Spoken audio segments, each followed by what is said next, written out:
দামি, দামি রেস্টুরেন্টে যাওয়ার দরকারই নেই। বাড়িতেই ফ্রাইড রাইস বানিয়ে নেবেন আর তার সাথে বানিয়ে নেবেন এইভাবে চিলি ফিশ। দারুণ খেতে লাগবে।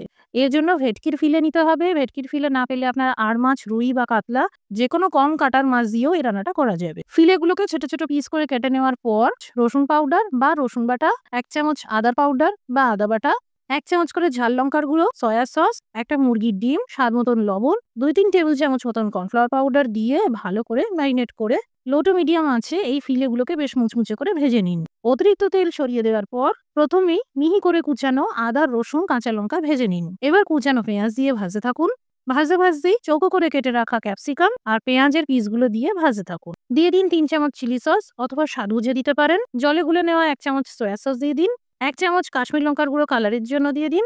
মোটামুটি ১-২ মিনিট ভেজে নিন। এবার দিয়ে দিন টোটাল ২ কাপ গরম জল। সেই সাথে স্বাদ মতন লবণ। গ্রেভি ফুটতে শুরু করলে ১ চামচ কর্নফ্লাওয়ার পাউডার জলে গুলে দিয়ে দিন। এবার মাছের ভাজা ফিলেগুলো দিয়ে ২-৩ মিনিট ফুটিয়ে নিন। আঁচটা বন্ধ করে দিয়ে সবশেষে কুচানো ধনেপাতা আর ক্যাপসিকাম দিয়ে দিন।